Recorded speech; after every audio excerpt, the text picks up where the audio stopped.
everyone, I'm Luke and today we're diving down the tube of tunes to break down the trailer for Space Jam: A New Legacy. Space Jam: A New Legacy, or Space Jam 2, is coming out later this year in July, and I'm so excited for this film. And if you want to see how excited, you can go check out my reaction video to the trailer when it dropped last week up there. I loved the original Space Jam when I was a kid. I'm super stoked to see this new one, and this trailer certainly gets everyone really hyped. At least it got me hyped. I hope it got you hyped as well. And well, there's simply a lot to unpack from this trailer, so I thought it'd be fun to break down pretty much everything we see and using some information that we already know about the film, like the synopsis, and we're gonna try and piece together the film. And there's so many cameos and things to look at, and all these different Warner Brothers, both animated and live action properties that are being included in this film, so we're gonna have a look at it all. Of course, Space Jam: A New Legacy stars LeBron James, much like how the original Space Jam starred Michael Jordan,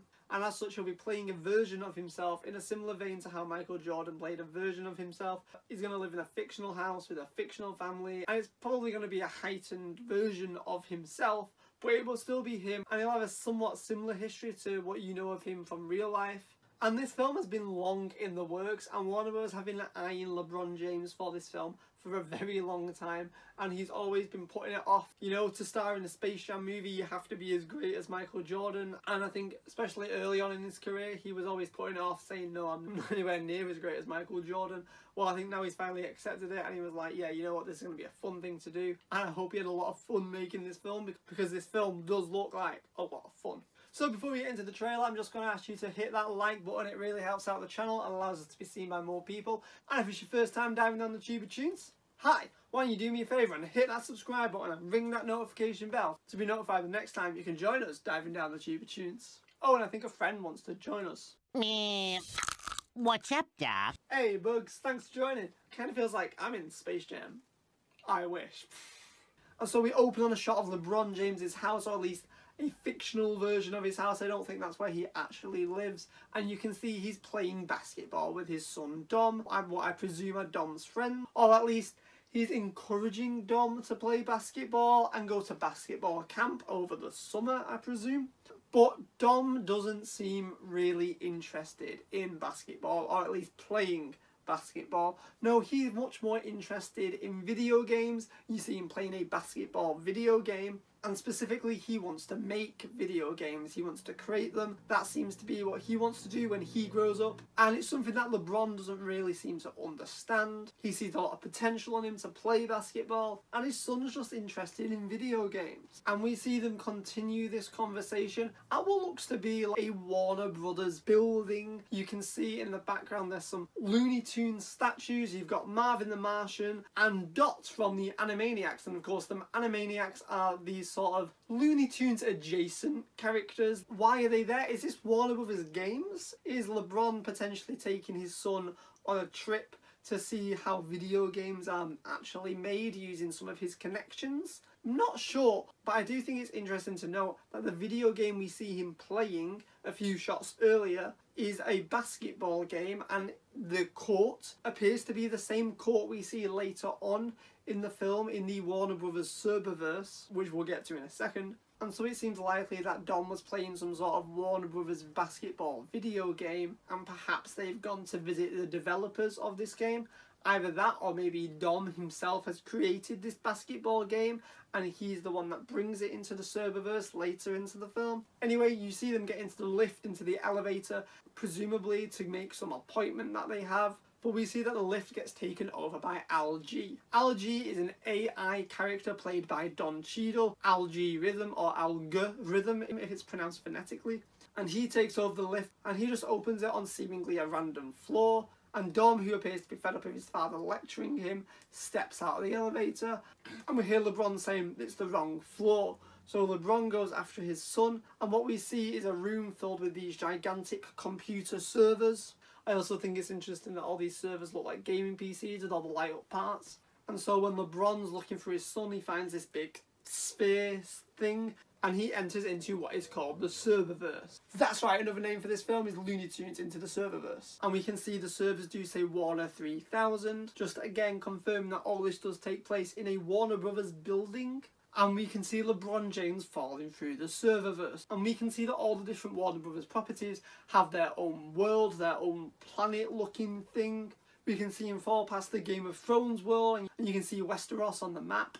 And then you can see that he's going to start approaching the Wizard of Oz world. But just off behind it, we can see this sort of filmmaking world. It looks very dark, but you can see a clapperboard and these lights and tripods, a camera rig set up. As well, off to the right of the image, we can see in the background what looks to be the Flintstones world. You can see bedrock, you can see all the rocks and the prehistoric junglery, and specifically you can see the Flintstones house. And like I said, he approaches the Wizard of Oz world, where you can see the land of Oz and the Emerald City all in beautiful colour. And then on the opposite side of the world, you see Kansas in black and white, or somewhat sepia-toned black and white. And LeBron gets sucked into the tornado from the movie. And a few shots later we see him falling again past the Matrix world. It doesn't really look like the Matrix from the previous films, but there is a new Matrix film coming out later this year. And so it's possible this is a Matrix world inspired maybe by The Matrix 4. Yeah, it's interesting with all these cameos appearing in the film, how many of them are going to be sort of backdoor advertisements to future Warner Brothers films in the next few years. And of course we then see him approach the Looney Tunes world, entering the WB logo. And here we meet Don Cheadle's Al G, who is the villain of the film. He's going to be the guy behind the Goon Squad, and it is here that we see him set LeBron a challenge. He of course wants to beat LeBron at his own game, basketball. If LeBron wins, he gets his son Don back, who Al G seems to have somewhere in this serververse. But what does Al G want? Well, if LeBron loses, then apparently he will be gaining all of LeBron James's Instagram followers. And they're standing in what looks to be a very Tron-like server simulated computer reality.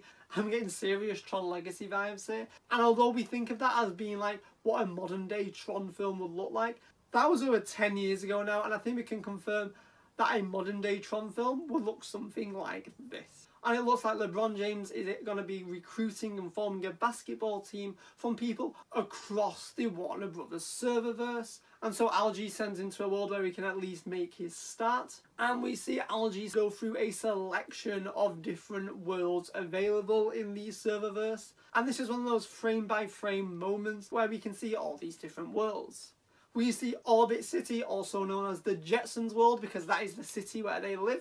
We see Hogwarts, representing Harry Potter world, which I think is actually going to be interesting. Outside of just that name drop reference to Hogwarts, are we going to see any like actual Harry Potter things on screen? I know J.K. Rowling is very protective of how Warner Brothers portrays her characters on screen and how Universal does at the theme parks. I don't find it likely that we'll even get the chance to see Hogwarts or any like Hogwarts students or anything. So even though Harry Potter is one of Warner Brothers' bigger brands, I find it unlikely that we are going to get a lot of references to it here. Also, trans women are women.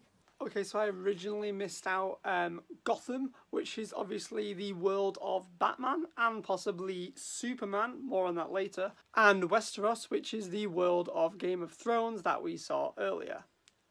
Bedrock, of course, the Flintstones world we saw before. Thundera, which is the planet from Thundercats, so it's the Thundercats world. Emerald City, I'm presuming that's just the Wizard of Oz world we saw earlier.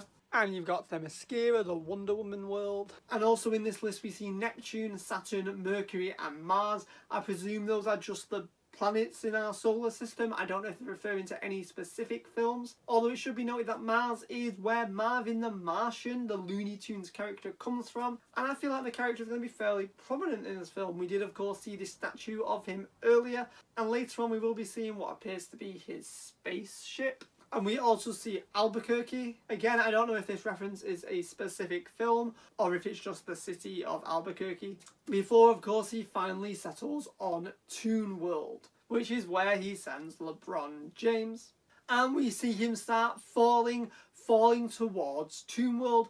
I'd also like to speculate that all these shots that we've seen of LeBron falling through the serververse, I think it's all the same scene, maybe one long continuous shot. I don't think he falls through the serververse, meets Don Cheadle, and then Don Cheadle sends him falling through the serververse. I think he gets pulled into the serververse, meets Don Cheadle straight away, and I think Don Cheadle's Al G sends him falling through the serververse directly towards Toon World, and that's when we saw him pass all those planets that we saw in the shots prior. As we fall towards Toon World, we can see all the different areas of Toon World. You can see quite prominently the desert from the Coyote and Roadrunner shorts. You can see the forest, typically from the Bugs Bunny, Daffy Duck, like Rabbit Season, Duck Season shorts, as well as a city section, a suburban section, perhaps where Granny lives with Sylvester and Tweety. As you can see Planet X from Duck Dodgers. And it's this very cartoony but 3D looking world as LeBron is falling towards the world, and of course when he lands on the world it becomes flat and 2D, just like him. And if you've seen my trailer reaction, you know this is where I lost it. I am a big lover of 2D animation, and seeing like the Looney Tunes style return, and not only that, seeing LeBron James himself in 2D animation was just like mind-blowing. It was amazing to me. And it's something that I'd heard rumours about, that he actually was going to be 2D in sections of this film, but it still definitely put a smile on my face when I saw it. I think it just looks brilliant. We also get to see more worlds and more planets, but instead of seeing LeBron James fall through these worlds, we see this spaceship. This is what I theorise to be Marvin the Martian's spaceship. It is that flying saucer shape that Marvin the Martian typically has, and we do see in some following shots that the Looney Tunes gang are all aboard Marvin's spaceship. And so it's quite likely that they are travelling through these different worlds. Now we do fly past what appears to be some generic looking worlds, generic looking planets. Maybe some of these are real world planets from our solar system. We go past one fiery looking one. I'm not sure whether that's meant to be Apocalypse, where Darkseid from DC Comics is from. I wonder if it's Apocalypse from the Snyderverse, or maybe it's the ones from the cartoons, or Smallville. Maybe it's not even Apocalypse. Now interestingly, we go past this one that looks fairly old fashioned. It looks like things are in black and white. Maybe it's a noir planet, because we do see a massive sign that says The Maltese Falcon. The Maltese Falcon is a noir movie from the 40s. But if you look at the bottom of the planet, it's quite blurry, but that looks to be the logo for Casablanca. Now, the makers of this film have said in interviews that Casablanca is going to be one of the many Warner Brothers library films that will be featured in some way in this film. And so it does look like that is the Casablanca logo, and it's interesting that the Maltese Falcon and Casablanca both share the same world. So that makes me think, is this the sort of noir-esque world? We also know that there was originally a sequence intended to be set on the Casablanca world, and that was going to be starring Pepe Le Pew. Now this scene was cut apparently due to time and not actually due to any controversy surrounding the character. By the way, if anybody wants me to make a video on the whole Pepe Le Pew controversy, I'd be super interested to make a video on that subject, so let me know down below if that's something you'd like to see. But the Maltese Falcon and Casablanca are not going to be the only properties sharing the same world, because in the next shot we see them fly past a world which seems to be the home of Batman's Gotham City and Superman's Metropolis. And I think it's interesting to know that these appear to be the Gotham and Metropolis as found in Batman the Animated Series and Superman the Animated Series. You can very clearly see the bat signal in the sky. I think it's interesting, you can't actually make out the Daily Planet there, which I feel would have been like the most iconic thing from Metropolis. But it does appear to be the same sort of architecture of Metropolis that is typically seen in Superman the Animated Series. You can see all the high-rise buildings and the highways, which they created in that show to be like perfect for Superman to fly around. It gave them a lot of depth to the city that they were able to work with when he was flying. And the Gotham appears to be very black, similar to how the backgrounds in Batman the Animated Series were created as painting light onto black, as opposed to painting dark colours on top of white. And they do appear to only be a river apart, which is very similar to how they were portrayed in Zack Snyder's Batman v Superman, being sister cities. Not how they were in the animated series, I might add, but to be honest, it's most likely just to show them being fitted on the same world in that same shot. So is this world only home to Batman and Superman? Is it only the animated versions of those characters? We do see later on in the trailer a few shots of Amazons, and we also do know that the Toons will be visiting Themyscira. More on that in a second. And now we see LeBron picking out players. He appears to want on his team Superman, Gandalf, King Kong, the Iron Giant, and Bugs, who sat in Marvin's chair wearing Marvin the Martian's hat. Doesn't seem too impressed with his pick. Because it's now when Bugs has his sort of Nick Fury, we're assembling a team moment, and he picks out a bunch of players, and these are the Looney Tunes. Now we know from the plot synopsis and what the filmmakers have said is that the Looney Tunes in this film have sort of split up, and they're gonna have to get the band back together, and they're gonna have to go throughout the serververse. A lot of the characters are living on these different worlds, and they've got to go to these different worlds to recruit the team back together so that they can play some serious b-ball. And I know one of the worlds that they have teased is that Lola Bunny is going to be living with the Amazons on Themyscira. So that makes me wonder, is that why they were flying near the world containing Gotham and Metropolis? Is that just the DC world? Is that where Wonder Woman also is on that world? And they are visiting that world to get Lola? Will this be an animated version of the Amazons? Or will Lola be living with the live action Amazons? But that certainly sounds fun. I can certainly imagine Lola getting along with the Amazonian warriors. And I'm sure they will not take too kindly to the male LeBron James and Bugs Bunny showing up on their island. We've got Gossamer, Foghorn Leghorn, Porky Pig, Sylvester, Elmer Fudd, Tweety Bird, Yosemite Sam, Daffy Duck, Taz the Tasmanian Devil, Granny, Speedy Gonzales, Lola Bunny, Wile E. Coyote, Roadrunner, and of course you've got Bugs Bunny himself. And I speculate that originally in the mix was going to be Pepe Le Pew, as there was going to be seen visiting him on the Casablanca world, but of course that's been cut.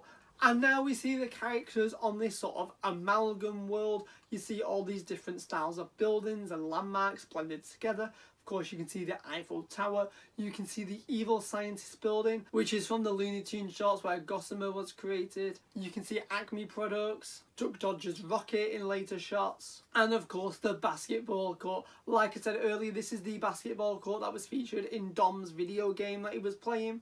And this, of course, is the centrepiece for all the action happening in this film, as this is going to be the setting of the basketball game, where the stakes are LeBron's son Dom or LeBron's Instagram followers. And of course, throughout the crowds, we can see lots of different characters. For instance, here you can see the Jetsons, you can see a lot of the Flintstones dinosaurs, and of course most notably King Kong in this specific shot. Then we cut to the 2D characters being brought into live action, or at least LeBron James is being brought back into live action, where the Looney Tunes characters are becoming these weird CGI monstrosities. They have these like photorealistic fur, and I don't know if I'm a fan. It's a little uncanny valley for me, if I'm honest. There's also been a lot of controversy recently over the redesign of Lola Bunny. Now, I personally don't care that they've made her less sexualized. Like, this 2D design of her, absolutely fine, no problems with it. I mean, have you seen any of her television appearances? That desexualization of the character happened a long time ago. But this CGI version of her, particularly that realistic tuft of fur, gotta be honest, not a fan. It's not the proportions, it's the photorealness of it that gives me a bit of the heebie-jeebies, to be quite honest. And of course, I'd be amiss to point out that Bugs is wearing the original Toon Squad jersey from the first Space Jam, the white and blue one with the red logo. And then of course we cut away and we see the Mystery Machine, specifically the Mystery Machine from last year's Scoob, and we see throughout this trailer in various shots the characters from Scoob do make appearances, and they are all using their designs as featured in Scoob. I imagine that was a cost-cutting measure, that they didn't have to create new CGI models for this film, they could just drag and drop them from the previous film. And I know not everyone loved that movie, but I really enjoyed it, and I think it's certainly going to be nice to see more of those versions of the characters here, even if they are just in cameos. So here you see Scoob sticking his head out of the Mystery Machine, and you can see him narrowly escaping the foot of the Iron Giant. Now, I absolutely love the Iron Giant. It's one of my favourite animated films ever made, and I hope they do him justice here. I hope he's not just this big fighting robot, because of course that was not the point of the film, it's not the point of the character, it's that he's so much more than that. He too can be Superman, and it would be lovely if we saw even just the smallest of exchanges where the Iron Giant gets to meet Superman. Of course, he is Superman. There can be more than one Superman in this movie. And then flying past the Iron Giant is a dragon. It appears to be one of the ones found in Game of Thrones. And then, of course, we see King Kong himself. I wonder if we'll be seeing any other kaijus. Maybe his recent battle partner in Godzilla. Will he be making an appearance in the film? And then we get this massive shot featuring all these different various Hanna-Barbera characters. We've got Jabberjaw, Yogi Bear and Boo Boo, Magilla Gorilla, we see the Flintstones in the car, you've got Fred, Wilma, Barney and Betty, and Fred of course scoops up Bam Bam. I wonder if Pebbles is also in there somewhere. I'm not entirely sure. I love the Flintstones, and if you want to see how much, I made so many videos about them, so go check those out. We also see Captain Caveman also sporting his design from last year's Scoob, and Penelope Pitstop in her car from Wacky Races. I wonder if Dick Dastardly is going to be in this film, and if so, is he also going to be sporting his Scoob 2020 look?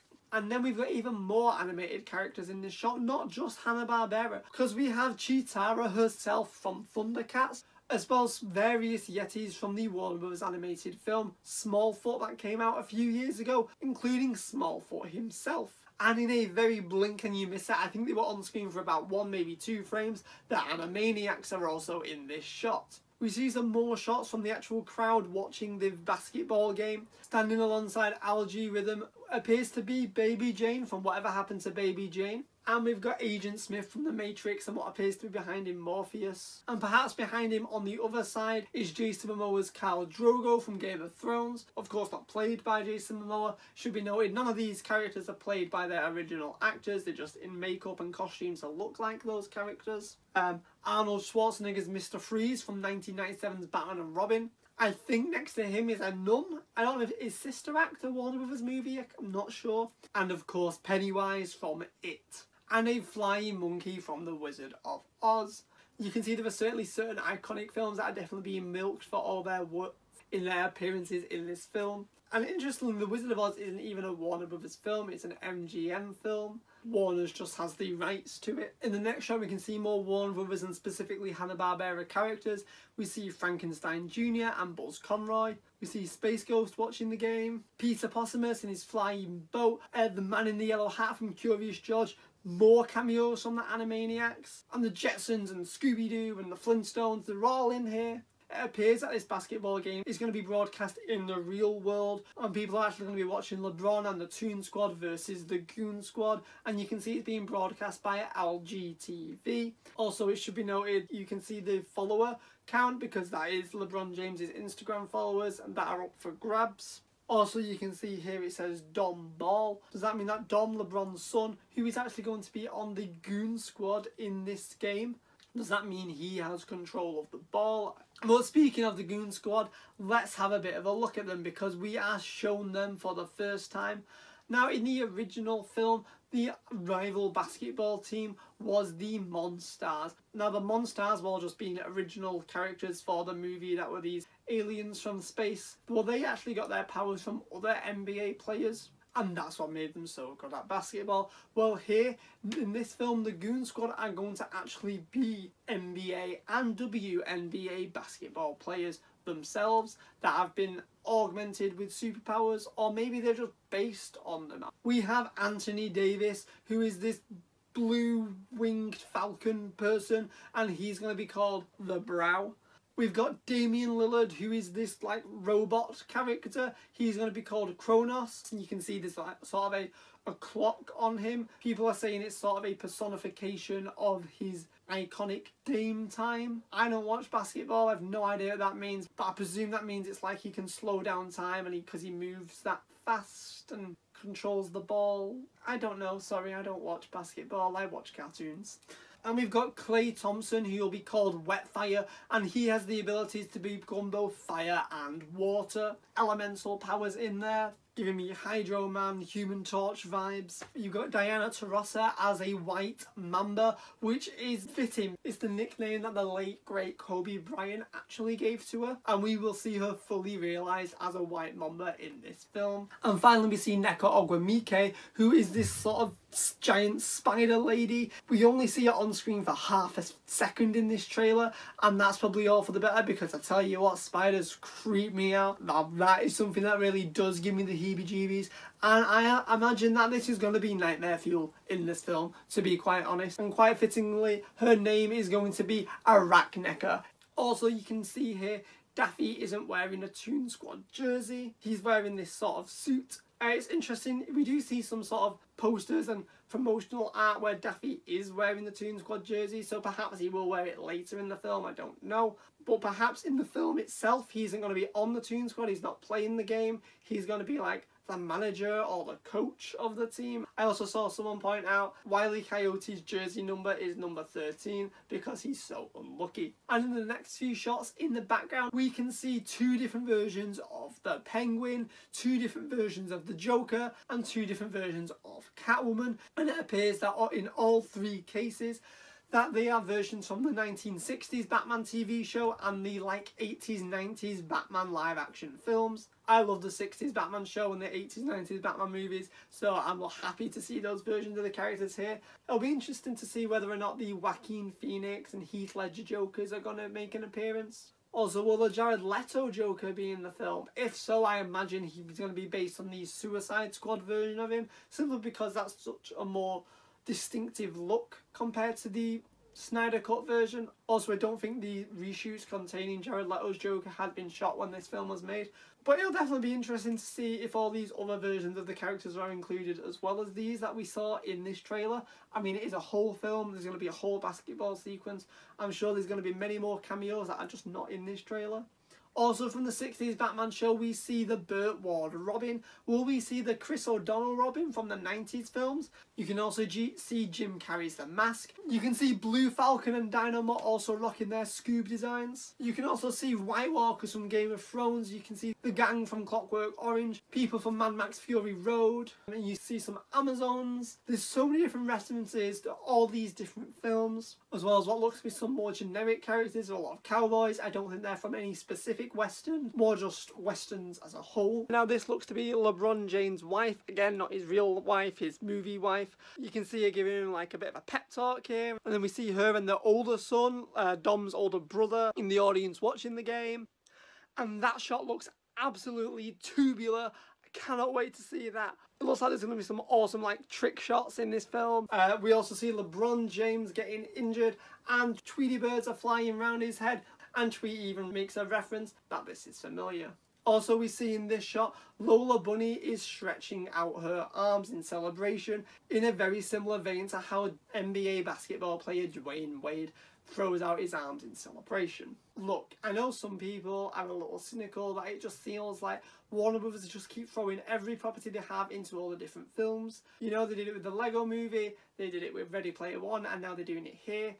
But I do think in all three occasions, there is a different reasoning behind it. You know, the Lego Movie, it made sense because it was just the idea that kids will play with all the different toys at once. They don't care that they're from different properties. Ready Player One, it was of course based on a book where they were already all thrown together. Also, the idea was that they weren't actually those characters. It was people just dressing up as those characters as their video game avatars because people love those characters, and that's kind of what happens in real life.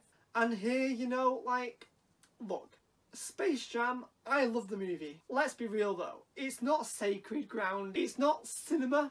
Space Jam very much is a theme park movie. And let's double down on the theme parkness of it, because I'm certainly here for it. If you're ever going to get mad about a film like a reboot or a sequel, just taking it too far, I don't think it's Space Jam, because it already was a ridiculous crossover that was based off of a Nike trainer, Nike sneaker advert. It's not sacred ground. Why can't King Kong and Superman and Batman appear in a Space Jam movie? Why not? You know, the whole point is the Looney Tunes characters meet real life sports stars. Why not just extend that to every Warner Brother character meets real life sports stars? If you're going to do a second one, you got to do something different, and this is pretty fun. And also, in the film's defense, it does feel like they are going to be doing more with them. They are not all just simple cameos, because like I said, the characters are going to be split up and they're going to have to go to different worlds to get all the characters back together. You know, they are going to be going to Themyscira to get Lola Bunny. They will be going to other worlds to get these characters. Now, I don't know who, but I'm going to presume that at least some of the characters are going to be living in the Flintstones world, simply because the Flintstones is something that has featured quite prominently. We've seen a lot of the dinosaurs in different shots, and we did fairly prominently see the Bedrock Flintstones world when LeBron was flying through the serververse. So I'd like to think that we do also get to visit the Flintstones world and we'll have a sequence on there. I definitely think that's an interesting idea, that the Looney Tunes characters are no longer living in the Looney Tunes world. So they are doing something interesting with it. And then when it comes to the cameos in the basketball sequence, people are saying, oh, it's just fan service, it doesn't mean anything. And like, yeah, it is. But they were going to have people stood there watching the basketball game anyway. Why not throw in Easter eggs? Sure, it doesn't add much to the film, but it certainly doesn't take anything away from the film either. You know, we've not seen the film yet. You know, if the film is just a gigantic Easter egg hunt and there's not much substance to it, then yeah, fine, moan. But we've not seen the film yet. I feel like these could just be fun things that are in the background, and it doesn't mean the film itself is gonna be terrible. But like I said, it's Space Jam, it's nothing sacred, it's just meant to be 90 minutes to 2 hours of fun. I'm super pumped for this film, and yeah, I can't wait to see all the different cameos and Easter eggs that are going to be happening in the film. But I'm so excited for the actual plot of this film. You know, unlike Michael Jordan, LeBron James is a good actor, and so already it looks like this film is going to be better than the previous movie. This trailer is incredible, it gets me super excited to see the film, and I hope you're super excited to see the film. Alright everyone, I think we've like milked this trailer dry. Alright everyone, that's pretty much it. If you enjoyed this video, please give it a big fat like. And if you've not done so yet, why don't you hit that subscribe button and ring that notification bell to be notified the next time we dive down the Tube of Tunes. What was your favourite bit of the trailer? Was there any cameos that I missed? Let me know down below. I'd love to hear from you. Alright everyone, thanks for watching. Cheers. Thanks for watching Tube of Tunes. If you want more from the channel, hit subscribe. If you want to keep up to date with what's going on, follow us on our socials. Hope you liked it. Cheers.